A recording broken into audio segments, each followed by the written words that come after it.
Okay. I've been holding off on making Harry Potter videos for several months now. Now, this is the first Harry Potter video that I've done since J.K. Rowling's overt transphobia has been leaked, and I thought that this would be a good video to get back into the swing of things Harry Potter. Before I start, I just want to say that if you feel the need to take a step back from Harry Potter after all that's happened, that's totally valid and okay. I know that I have struggled with separating the art from the artist, but one thing I like to think about is one of the things that Tessa Netting said in her My Thoughts on J.K. Rowling video, which is essentially that she wrote the series, but we built the fan base that it stands upon, and we can interpret whatever we want from this work. Even more so, I like to think about what Daniel Radcliffe said in response to Rowling's transphobic tweets, which kind of directly links to this video and my view of the Harry Potter universe in general, and that is, to all the people who now feel that their experience of the books has been tarnished or diminished, I'm deeply sorry for the pain these comments have caused you. I really hope that you don't entirely lose what is valuable in these stories to you.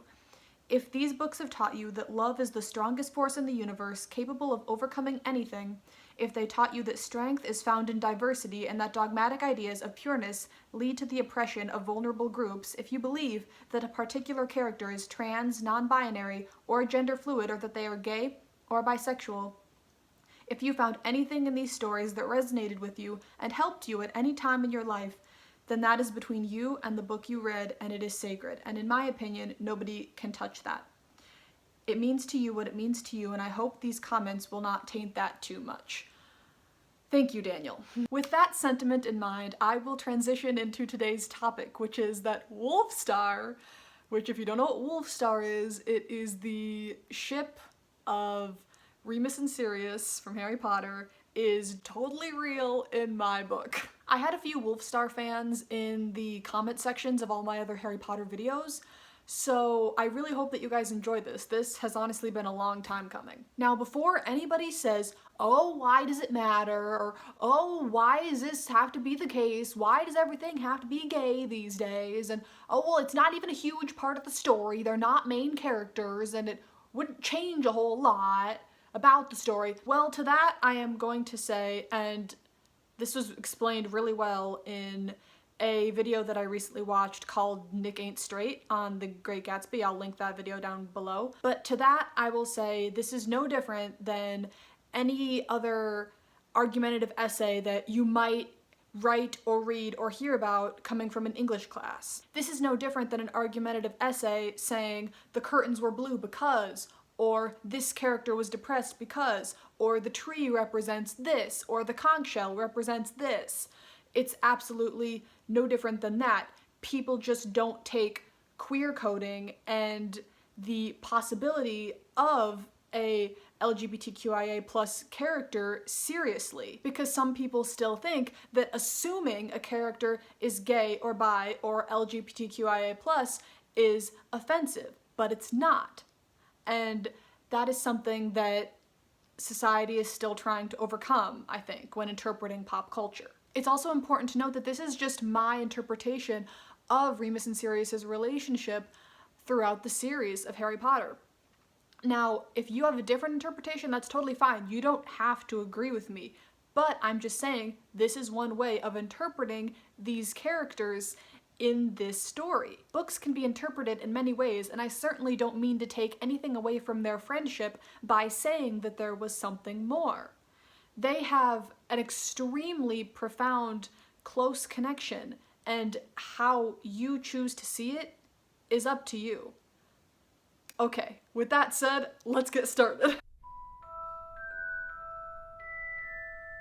Now, first and foremost, just to put things in context, I'm just gonna give you the history of Sirius and Remus's canonical relationship. This is all canon, none of it is exaggerated or interpreted in any way. Sirius and Remus met at Hogwarts in their first year when they were sorted into the same house. They became best friends along with James Potter and Peter Pettigrew. In their second year, Sirius discovered that Remus was a werewolf.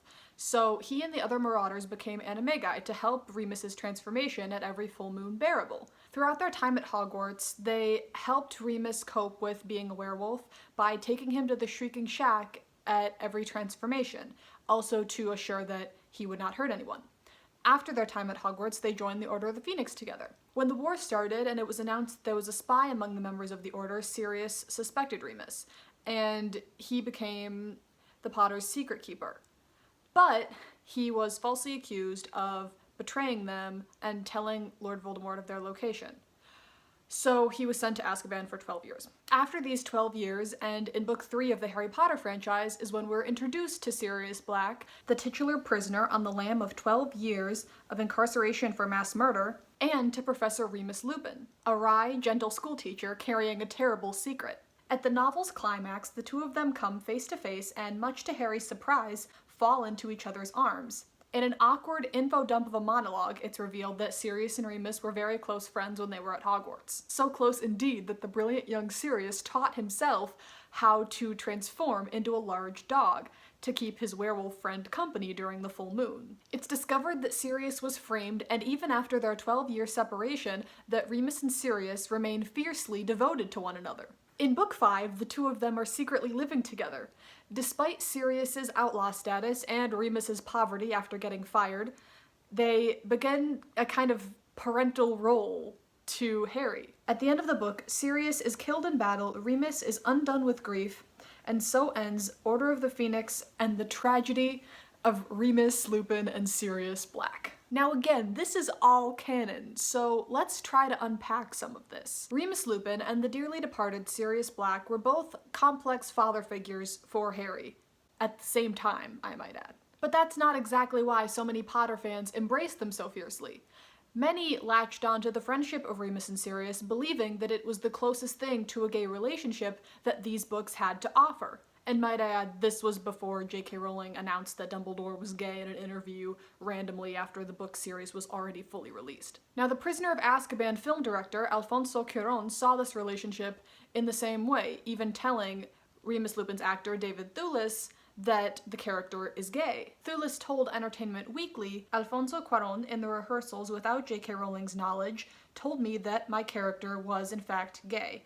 I'd been playing the part like a gay man for quite a long time, until it turned out that I indeed got married to Tonks. So Remus in the Prisoner of Azkaban movie is in fact meant to be read as gay, and this is coming from the actor and the director. Furthermore, this was also the film where Snape made the comment about Remus and Sirius quarreling like an old married couple. Coincidence? I'm just saying that in a film where there is a reunion where they hug like this, and one of the characters is literally meant to be gay by the actor and the director's knowledge, and someone makes a comment like that. Again, I say this all the time because I really, really hate double standards, but if that was a man and a woman, we would not be having this conversation right now. Okay, let's talk a little bit more specifically about Remus now. First and foremost, I'm sure you already know this from somewhere or another, but J.K. Rowling actually did base Remus's lycanthropy? His turning into a werewolf, as a metaphor for the illnesses that carry a stigma like HIV or AIDS. I really didn't want to quote J.K. Rowling in this video because, again, we don't like her anymore, we don't stan her anymore, but this is one thing that she wrote. The wizarding community is as prone to hysteria and prejudice as the Muggle one, and the character of Lupin gave me a chance to examine those attitudes. Now, even with this right out the gate, it is hard to believe that he is completely straight. Based on the story's timeline, Remus and the other Marauders would have been in their early 20s at the time of the AIDS crisis, an AIDS outbreak among the gay community. Now, with the AIDS allegory aside, it's still easy to see how Lupin, a man who is haunted and ashamed by a deeply personal secret, in this case being a werewolf, could translate to many readers as homosexual. And given how far Hollywood still has to go with representing gay relationships in the mainstream media, audiences still find themselves endowing same-sex friendships with romantic overtones. And I believe that Wolfstar is real because I believe that that is exactly what J.K. Rowling did with Remus and Sirius. Queer coding in characters has existed for decades, and it is still a huge problem that they can go not represented at all. you had better believe that writers and directors have mastered the science of queer coding just enough to appeal to LGBTQIA plus viewers while also keeping it ambiguous enough to not drive away or offend any homophobic viewers, and by golly, it needs to stop. There's a great video by The Take who talks more about this topic of queer coding. It's very good, I highly recommend it. I will link it down below. I think they actually do talk a little bit about Wolfstar, maybe. But yes, if you want to hear more about this topic, I definitely recommend that video. Now, I actually think that Remus is bisexual, not just because of Tonks, but because of his whole character's situation. And that is because I think that werewolves can also be interpreted as a metaphor for somebody who's insecure about their bisexuality. Richie Tozier from It was also analyzed in this way on Claudia Mattis's channel, but I think that her analysis on him could also be applied to Remus, if not even more so. To have two sides of yourself, one being the normal straight person and one being the side of yourself that you are insecure about and ashamed of, is something that a lot of bisexual people have related to when reading about Remus as well, especially considering that the implications of somebody who was attracted to the same sex at the time of Remus and Sirius's upbringing were that they were evil and impure and dirty, all of which can also be applied to how werewolves are interpreted in Harry Potter. Now, I'm gonna read a little bit from this article called "Why the Destruction of Wolfstar Diminished J.K. Rowling's Character Development Skills." As somebody who loves Wolfstar and character development, whoever wrote this article, we should be friends. But anyway, onwards. This person says, "Rushed relationships are the bane of my entire existence." Me too, dude. Especially when Remus had a perfect potential partner since the third book of the series. Sirius Black, a pure-blood wizard, was disowned after defying his once notable family's beliefs and acting differently from the rest of his bigoted family. With that said, claiming that he's gay solely because of this is a bit of a reach. However, this isn't all there is to back up this claim. There is an implied attraction in the third book when they reunite after Sirius is wrongly imprisoned for 12 years and finally escapes. Rowling wrote their interactions in a way that expressly implied that they were two socially inept men that had no idea how to express their feelings, so they simply stared at each other, constantly. Even without the awkward staring, their relationship with one another is one of the most bonded and in sync I've ever seen. Of course, that can be explained, downplayed, as a pair of best friends. Still, anyone can see that their relationship can't merely be platonic for how Rowling initially wrote them. By killing off Sirius Black in Harry Potter and the Order of the Phoenix, not only does she take away one of the last connections Harry has to parents, but she takes away Remus's true love. I know for a fact that Sirius's death is the only reason Remus ends up with Tonks at the end of the series, which other fans of the series can also agree with. She doesn't stop there either. Even when Remus gets this happy ending with Tonks and their child in the final battle of Hogwarts, Rowling kills off both of them, leaving their child an orphan like Harry. She obliterated both Sirius and Remus from building as characters both separately and together, practically throwing away any development she had been working towards. Sirius's final scene was both heartbreaking and soul-crushing, while Remus was utterly abysmal. It was an ill-conceived solution to something that didn't need to be solved. This is why I believe J.K. Rowling eradicated one of the best character relationship developments in the Harry Potter series. Yes, as somebody who lives by character relationships and character relationship development in the things that I read and watch, this is exactly what I have been thinking about these two for years. And I said this in my Patronus video, but I really do believe that they are supposed to be together, because Tonks's Patronus morphing into Remus's does not equate to them being soulmates as Snape's did for Lily's. But J.K. Rowling has said that James and Lily are the ones who are meant to be together because their Patronuses complement each other and are not the same. So by that definition, Tonks was not who Remus was supposed to be with. In my opinion and through my interpretation of these books, it was Sirius, and J.K. Rowling killed him off before that could happen. She is not the first writer who has essentially said, oh crap, this is too gay, I have to do something about it. Here, kill him and throw in a heterosexual love interest for him. But she did do it, and it is problematic. This is a very common thing that is eventually done with queer-coded characters. In a book, movie, or show, once the coding gets too obvious, the writer feels the need to throw in a heterosexual love interest in order to shut down any fan theories or assumptions. This was done with Joe Polnicek in The Facts of Life, John Locke in TJLC, Finn and Poe from Star Wars. I could keep going, but I'm sure you can think of many other examples from the media that you have seen. This love interest usually feels very out of the blue and has little to no relationship development with said queer-coded character. Now with Remus, this case is obviously Tonks. Now, if he is bi, which I think he is, it would be biphobic to say that he's incapable of falling for Tonks or any other woman. He is absolutely allowed to do that, but the writing of their storyline is really what bothers me. The setting up of this relationship did seem very one-sided and out of the blue, and I talk about that more in my Patronus video.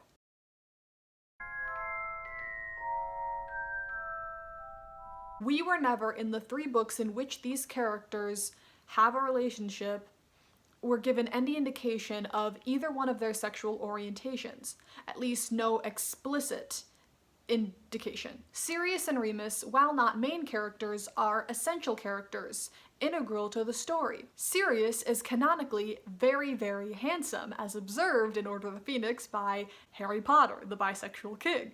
Anyway, you'd expect there to be something in the text about Sirius playing the field while he's at Hogwarts, dating a lot of girls and enjoying it, but there's not.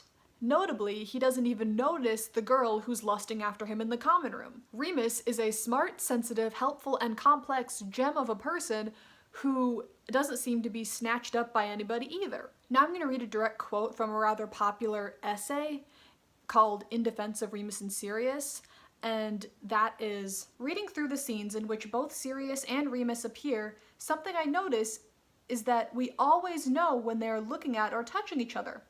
Always. Even if Harry is the focal point of the scene, J.K. Rowling makes a point of telling us when Remus looks at Sirius, when Sirius looks at Remus, when one of them touches the other, even in the most casual way. Now, I can only speak for myself, but in real life, the only times I'm so acutely aware of every touch and glance is when there is a romantic or intimate overtone to the situation, whether I'm one of the people or watching others interact. You know, like when somebody takes a piece of lint off someone else's shirt. That's a level of detail that's hard to write by accident. The only time I would write something with that level of tactile and visual detail is when I intend it to be interpreted as intimacy. Now, I think this is so important, and another thing that drives home the argument that Sirius and Remus had something more going on. And that is, in a book, when you are writing something, you are making a point and taking the time to assure your readers that this is the way that it is. Now, this is something that books perpetually have on television and movies when interpreting things like this. Television and movies, it could always be something that the actors improvise. It doesn't necessarily have to be part of the script. But in the book, there is no room for that. All of the quotes that were purposely put in the books to enhance Sirius and Remus's friendship or relationship or whatever the heck it was were purposeful, and they were written for a reason. And I believe that reason is queerbaiting Remus and Sirius. That is why I believe in Wolfstar, because if one of them was a woman, or if J.K. Rowling was a less problematic person, or maybe if it was written by another person in a more modern time, I believe that they would have eventually gotten together. I say the same thing about John Locke, I say the same thing about Reddy, I say the same thing about Finn Poe, I say the same thing about Joe and Blair from The Facts of Life. While not explicit, the connection is there and Wolfstar is real. You just have to know how to look. I said this in my Finpo video, but a great thing about Sirius and Remus's relationship being canon would be that it wouldn't be exclusively for the LGBTQIA+ genre, and it wouldn't be the main storyline of Harry Potter, and it wouldn't be the defining characteristic of these characters, obviously. It would be like any other romantic subplot in the Harry Potter series. It would just happen to be between two men. And it would also bring their character relationship development full circle. It wouldn't just be better for the characters or for the story, but for everyone. And I can only hope in the future, if there are any other movie or series adaptations of these books, that whoever's interpreting them would give this relationship a chance and make it more explicitly canon. Remus and Sirius are truly the definition of deserved better, and they are one of my favorite ships in the Harry Potter universe, so I had a lot of fun making this video. I hope that you had fun watching it. In the comment section today, I invite you to write down any Remus and Sirius analysis that I may have missed in regards to their relationship being canon. Anything else you want to share or say about these two star-crossed lovers? Any AUs that you have for them? Just talk to me about Wolfstar, because again, they're two of my favorite characters in the Harry Potter franchise, and my favorite ship if you don't count Hermione. So hopefully somebody out there feels the same way, and just comment down below if you do. Or you could comment down below any ideas or requests for future videos on any Harry Potter related topic. I've been really wanting to make more Harry Potter videos lately, and I am excited to do so. So if you have anything that you want to see in the near future, please comment it down below and I will definitely consider making that video. Thank you so much for watching. If you enjoyed this video, please don't forget to like it and subscribe to my channel for more fun videos from me. Thank you so much for watching again, and I hope that you have a wonderful, magical day. Especially with Sirius devoting a whole year to becoming an animagus to support Remus during the full moon transformations he goes through during his I can't say this word, I'm so sorry. Lycanthropy. Lycanthropy, I don't know how to pronounce it.